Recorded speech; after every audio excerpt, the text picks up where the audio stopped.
Film today நேயர்கள் அனைவருக்கும் வணக்கம். தமிழ் சினிமாவில் ஒரு காலத்தில் சிக்ஸ் பேக், எயிட் பேக்ஸ் இந்த மாதிரிலாம் வச்சு படத்தில் நடித்தவர் தான் விஷால். ஆக்ஷன் சீனுக்கெலாம் இவர் தான்ப்பா கரெக்டாக செட் ஆவார் அப்படின்னு பேர் எடுத்தவர். 6 அடி ஹைட்டு, சிக்ஸ் பேக்கு, ஆக்ஷன் காட்சிக்காகவே செதுக்கப்பட்ட மாதிரி ஒரு உடம்பு வச்சுருந்த இவர் எப்படி இருந்தனா இப்படி ஆயிட்டேன் அந்த நிலமையில தான் இருக்கார். இவர் கடைசியாக டைரக்டர் ஹரி இயக்குன படம் ரத்னா, அந்த படத்தில் ஹீரோவாக நடிச்சிருந்தார். அந்த படத்தோட ரிலீஸுக்கு அப்புறமே இவரோட உடம்பு ரொம்ப மோசமாகவே ஆரம்பிச்சுது.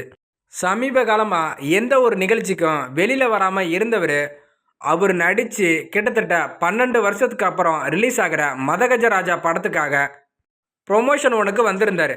அப்படி வந்து அவரை பார்த்து தான் அந்த ஃபங்க்ஷனுக்கு வந்திருந்தவங்களும் சரி, சினிமா விமர்சகர்களும் என்னப்பா இப்படி ஆயிட்டாரு, நம்ம விஷாலா இது ஏன் இவ்வளோ மோசமாக ஆயிட்டாரு அப்படின்னு கேட்குற மாதிரி தான் வந்திருந்தார். கை கால் நடுக்கத்தோடையும், பேசும்போது வாய் தவறுதலும், மைக்கு பிடிக்க கூட தெம்பு இல்லாமல் தான் வந்திருந்தார் ஃபங்க்ஷனுக்கு. இப்படி அவரோட நிலைமையை பார்த்துட்டு தான் அவரோட ரசிகர்கள் விஷாலுக்கு என்னதான் ஆச்சு பரவலாக பேச ஆரம்பிச்சிட்டாங்க. இப்படி தமிழ் சினிமாவோட ஹாட் டாப்பிக்காக ஆயிருக்காரு விஷால். இவர் உடம்போட கண்டிஷனை பற்றி தான் முன்னாள் பத்திரிகையாளரும் நடிகரும் ஆன பைல்வான் ரங்கராஜன் ஒரு அதிர்ச்சி ஊட்டுற விஷயத்த சொல்லியிருக்காரு. அது என்ன சொன்னாருன்னு பார்ப்போம் வாங்க. விஷால் ஏற்கனவே குடிப்பழக்கம் உள்ளவர்னும், இப்போ அவருக்கு ஸ்ட்ரெஸ்ஸும் அதிகமாக இருக்குது. அதனால தான் அவருக்கு கை கால் நடக்கமும் சேர்ந்து வந்திருக்கு. இதுக்கெல்லாம் என்ன காரணம் பார்த்தீங்கன்னா, அவர் வாங்கியிருக்க அதிகப்படியான கடனால தான் இந்த நிலைமைக்கு அவர் வந்திருக்காரு. சூப்பர் ஸ்டாருக்கு அப்புறம் கருப்பாக இருந்து மக்கள்கிட்ட பிரபலமாக பேசப்பட்டவர் தான் விஷால். தன்னுடைய படம் எந்த அளவுக்கு ரீச் ஆகும், எந்த அளவுக்கு பிஸ்னஸ் பண்ணணும்னு தெரிஞ்சு தான் அதை பிஸ்னஸ் பண்ணணும். காசு வாங்கிட்டு படத்தில் நடித்தோமா போனோமான்னு இருக்கணும். அதை விட்டுட்டு படத்தை தயாரிக்கிறேன்னு எடுத்த ஒரு சின்ன முடிவால் தான் இவருக்கு இந்த மாதிரி நிலமையில வந்து மாட்டியிருக்காரு. நான் தான் ஒரு படத்துக்கு செலவு பண்ணுவேன், நான் தான் கணக்கு பார்ப்பேன் அப்படின்னு இருந்தால் மன உளைச்சல் வராமல் வேற என்ன வரும்? இவர் இதுக்கு முன்னாடி நடித்த 5-6 படங்களுமே ஃப்ளாப்பு தான். இன்னும் லைஃப்பில் செட்டில் கூட ஆகலை. 3 தடவை திருமண ஏற்பாடு ஆகியும் 3மே பாதியிலே நின்னது தான் இன்னும் சோகம் அவருக்கு. இதோட குடும்பம் என்னன்னா, அரசியலுக்கு வரேன்னு சொல்லிட்டு வேட்புமனு தாக்கல் பண்ணதை செல்லாததுன்னு அறிவித்து அதையுமே அவருக்கு மேலும் மன உளைச்சல் வந்துருச்சுன்னே சொல்லலாம். அரசியல்வாதிங்க எல்லாம் புத்திசாலிங்க. புதுசாக இவர் வந்தால் தாக்கு பிடிக்க முடியுமா? இப்போ ரீசெண்டாக வந்த நியூஸ் என்னென்னா, மதகஜராஜா படத்தை பொறுத்த வரைக்கும் படத்தை தயாரித்த கம்பெனிக்கு நிறைய கடன் இருந்ததுனால தான் படம் கிட்டத்தட்ட 12 வருஷம் வரைக்கும் ரிலீஸ் ஆகாமல் இருந்திருக்கு. இப்போ படம் ரிலீஸ் ஆகுதுன்னா ஒருவேளை விஷால் அந்த படத்தை வாங்கியிருப்பாரா?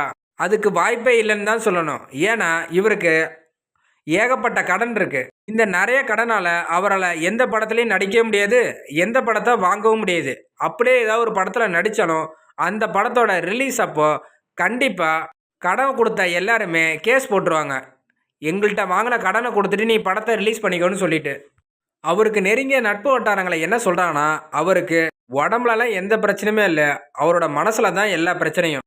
கிரிக்கெட் போட்டி, நடிகர் சங்கம், தயாரிப்பாளர் சங்கம்னு சொல்லிட்டு இப்படி எல்லாத்துலேயுமே கடனாளியாக ஆக்கிட்டாரு.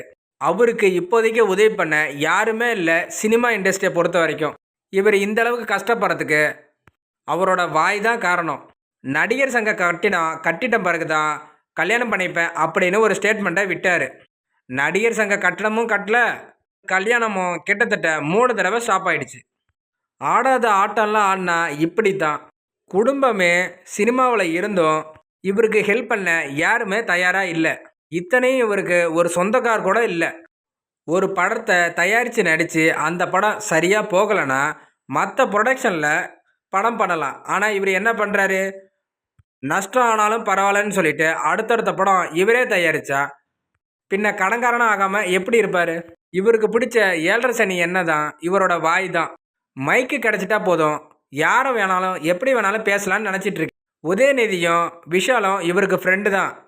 அவங்கக்கிட்ட ஏதாவது சொல்லணுன்னா தனியாக போயிட்டு சொல்லியிருக்கலாம். அதை விட்டுட்டு மேடையிலேயே கையில் மைக்கு இருக்குன்னு இவருக்கு வாய்க்கு வந்ததை சொன்னால் மொத்த சினிமா லைஃப்பும் போய்டுன்னு இப்போ தான் அவர் உணர்ந்துருப்பார்.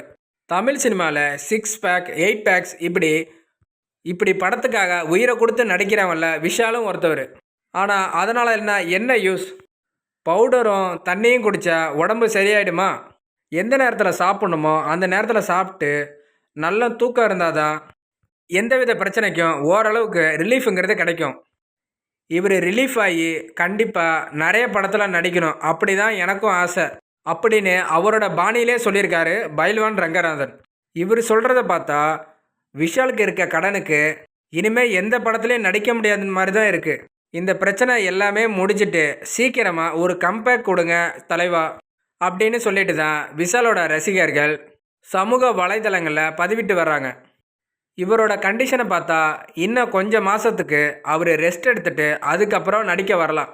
மேலும் சினிமா பற்றின அப்டேட்டை தெரிஞ்சுக்க ஃபிலிம் டுடே சேனலை மறக்காமல் ஃபாலோ பண்ணிக்கோங்க. நன்றி.